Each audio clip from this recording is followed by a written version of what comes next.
Chemical reactions and equations.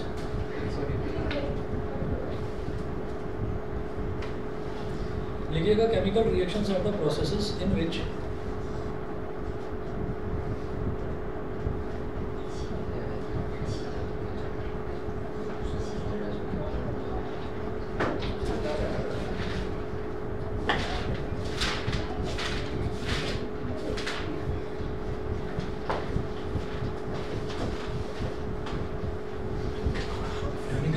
are the processes in which new substances with new properties are formed. Which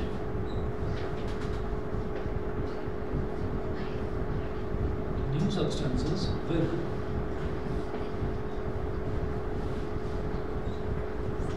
new properties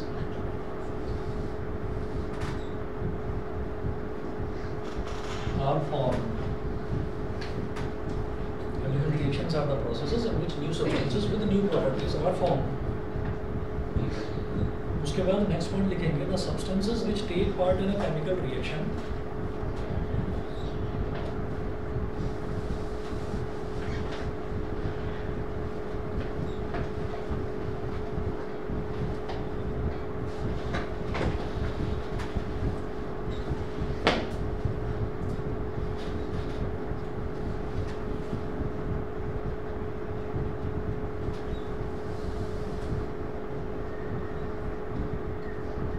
substances which take part in a chemical reaction are called reactants.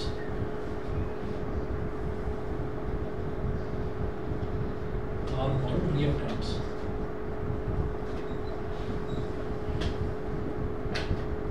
Secondly, the new substances produced as a result of chemical reaction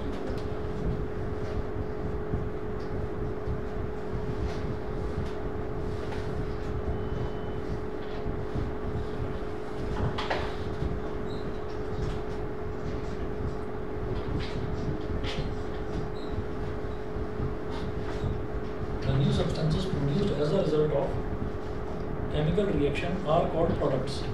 As a result of chemical reaction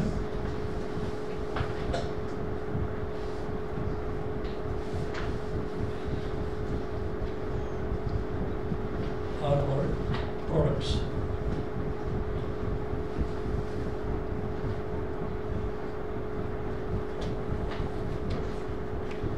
Are called products. Example.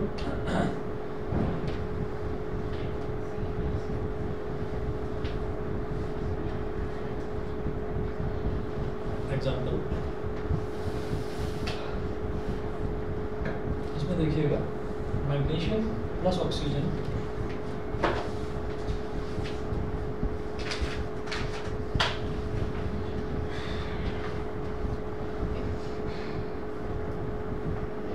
magnesium plus oxygen gives magnesium oxide. magnesium plus oxygen ये तो हो गए reactants और ये जो magnesium oxide बना है ये हो गया एक ही बना है प्रोडक्ट.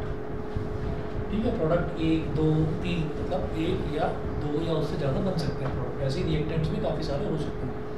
तो जिनका कॉम्बिनेशन होता है और जो कॉम्बिनेशन के बाद में जो नई चीज़ बनती है उसको हम बोल देते हैं प्रोडक्ट बोल देते हैं. फॉर एग्जांपल हम जो भी चीज़ें खाते हैं ना, चाहे दाल हो, रोटी हो, सब्जी हो, दूध हो, कुछ भी जो भी चीज़ हम खाते हैं वो 97% of the things are made up of carbon. मतलब जो सब्जियाँ हैं, जो दालें हैं, जो रोटी है, गेहूँ है, ये सब जो है ये कार्बन की बनी हुई होती है. अर्थ के क्रस्ट में 97% of the things are carbon. हमारी स्किन भी कार्बन की बनी हुई है. ठीक है, तो कार्बन जो है, कार्बन की इंपॉर्टेंस बहुत ज़्यादा है. तो आप ये देखिएगा कि हम जो भी चीज़ खा रहे हैं, जो भी हम ऑर्गेनिक मटेरियल खा रहे हैं, अब आप अभी 10th क्लास में हैं और केमिस्ट्री में जब आप 12th क्लास में पहुँचेंगे तो 11th में इनऑर्गेनिक केमिस्ट्री और फिजिकल केमिस्ट्री पढ़ाई जाती है, लेकिन 12th क्लास में ऑर्गेनिक केमिस्ट्री पढ़ाई जाती है। ऑर्गेनिक केमिस्ट्री में क्या है कि जो सब्सटेंसेस जो कार्बन से मिलकर बने हुए हैं उन्हीं को हम ऑर्गेनिक सब्सटेंसेस बोलते हैं, ठीक है। कार्बन के अलावा जो दूसरा मेजर पार्टिसिपेंट होता है उसमें वो हाइड्रोजन होता है, ठीक है। आप ये देखेंगे जैसे हम चीनी खाते हैं तो C12H22O11 कार्बन, हाइड्रोजन और ऑक्सीजन, इनके कॉम्बिनेशन से C12H22O11 ये शुगर का फॉर्मूला है। हम जितना भी खाना खाते हैं उससे जो एनर्जी डिराइव होती है वो कैसे बनती है भाई? अगर बॉडी के किसी पार्ट को विटामिन चाहिए तो विटामिन बन जाते हैं, है ना। कार्बोहाइड्रेट चाहिए तो कार्बोहाइड्रेट अलग डिस्ट्रीब्यूट हो जाता है, प्रोटीन चाहिए तो प्रोटीन अलग डिस्ट्रीब्यूट हो जाता है। जहाँ जहाँ जिस चीज़ की ज़रूरत है, जो भी हम खाना खाते हैं उसी से वो चीज़ें बनती हैं। लेकिन हम बहुत थके हुए हैं, बुरा हाल हो रखा है हमारा, है ना, लेकिन फिर हम कहते हैं बड़ी भूख लग रही है, भूख लगी, खाना खाया, खाना खाने के बाद में वी फील एनर्जेटिक, एकदम से तो नहीं पर 5-10 मिनट बाद हमें थोड़ा सा लगने लगता है कि हाँ अब ठीक है, तो फिर हमें लगता है कि हाँ अब हम काम भी कर सकते हैं, तो एनर्जी आ गई बॉडी के अंदर। वो एनर्जी कहाँ से आई? एनर्जी जो रिलीज़ हुई है वो ग्लूकोज से बनी है, और ग्लूकोज ही हमारी बॉडी को एनर्जी सप्लाई करता है। तो जितनी भी चीज़ें वो जो भी चीज़ें हम खाते हैं उससे जो एनर्जी डिराइव होती है वो ग्लूकोज की फॉर्म में होती है, ठीक है। अब हमने कभी कभी क्या हुआ कि आज पराठे खाने का मन कर रहा है ना, आज कचौड़ी खाने का मन कर रहा है, तो जब हम इतनी ज़्यादा ऐसी चीज़ें खाते हैं ना जिसमें कार्बोहाइड्रेट्स बहुत ज़्यादा हैं, तो उन चीज़ों को खाकर एनर्जी नहीं आती, उसके बाद तो नींद आती है, ठीक है, क्योंकि उसमें जो ग्लूकोज कंटेंट है वो काफ़ी कम होता है। तो जिस चीज़ में आपने नोटिस करा होगा कि जैसे आपके कॉलेज में, स्कूल में स्पोर्ट्स डे है ना, तो स्पोर्ट्स डे में जो एथलीट है, एथलीट्स को इंस्टेंट एनर्जी के लिए क्या चाहिए होता है? ग्लूकोज चाहिए होता है। तो आप एथलीट्स को देखेंगे तो एथलीट्स दौड़ने से पहले सब क्या करते हैं? वो ग्लूकोज पानी में घोलकर वो पी जाएंगे। उससे क्या रहता है कि बॉडी डिहाइड्रेट नहीं होती, पहली चीज़ तो, क्योंकि वाटर अंदर चला गया, और ग्लूकोज से एनर्जी, बॉडी की एनर्जी रिक्वायरमेंट्स बनी रहती है। तो ग्लूकोज का भी जो फॉर्मूला है, जो मेजर एनर्जी सोर्स है पूरी बॉडी के लिए, एनिमल्स के लिए भी, ह्यूमन बींग्स के लिए भी, वो होता है C6H12O6, तो वो भी कार्बन का बना हुआ है। तो हम जो भी खाते हैं वो सब कार्बन का है, ठीक। और जब हम सांस लेते हैं तो ऑक्सीजन कार्बन में मिक्स होती है, ऑक्सीजन कार्बन में मिक्स होती है, तो जो हम सांस छोड़ते हैं क्या छोड़ते हैं? Carbon dioxide. तो ये प्रोडक्ट है। तो कभी भी कोई भी दो चीज़ जो मिलती हैं, मिलने के बाद जो भी आउटपुट निकल कर आता है उसी को हम प्रोडक्ट बोल देते हैं। तो ये एक रिएक्शन होता है, ये जो रिएक्शन है ये हमारी बॉडी के अंदर होता है। ऐसा नहीं है कि ऑक्सीजन आई, है ना, ऑक्सीजन एक जगह रख दिया कि चल अब कार्बन डाइऑक्साइड को वापस लौटा दिया, ठीक है, ऐसा नहीं है। कार्बन डाइऑक्साइड बॉडी के अंदर क्या ऐसी है, अंदर कोई सोर्स है? सोर्स नहीं है।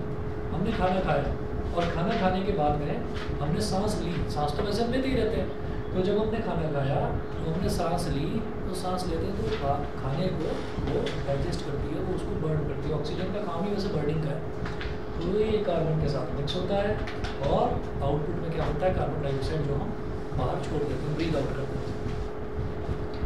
तो जो चीज़ें आपस में जुड़ती हैं या रिएक्ट करती हैं उनको बोल देते हैं रिएक्टेंट्स, और जो प्रोडक्ट बनता है उसको बोल देते हैं प्रोडक्ट।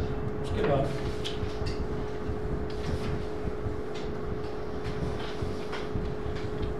हेडिंग डालेंगे chemical equations.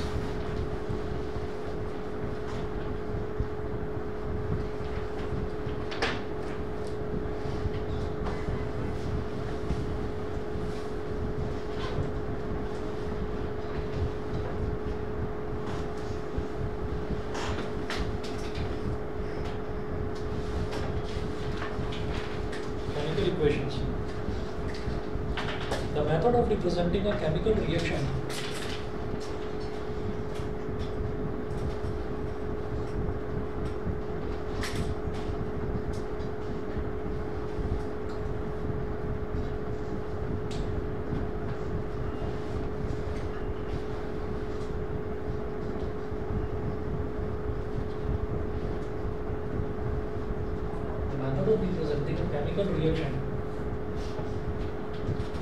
with the help of symbols and formulae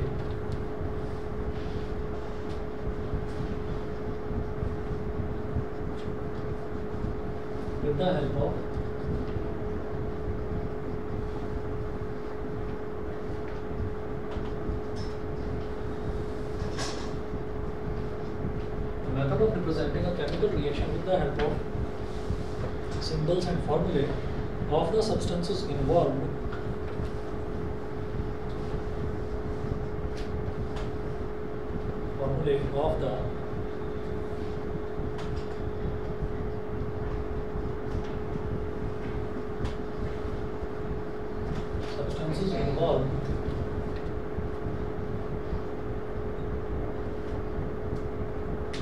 in it is known as a chemical equation.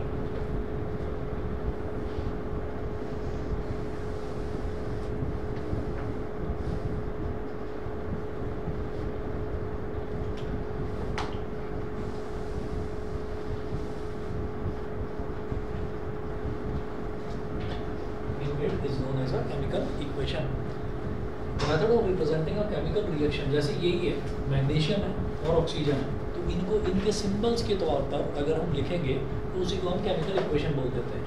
ठीक, और यहाँ पर देखें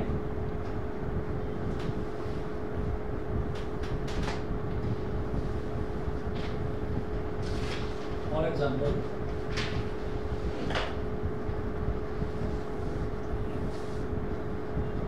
consider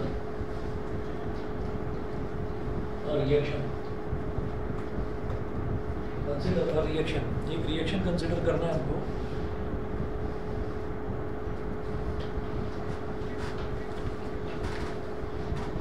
zinc plus sulphuric acid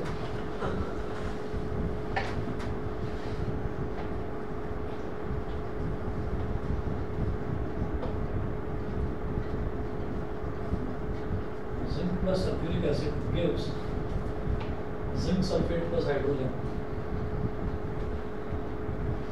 Zinc sulfate plus hydrogen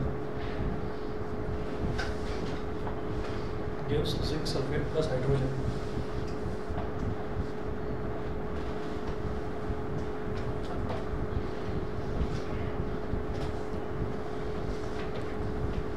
Its equation will be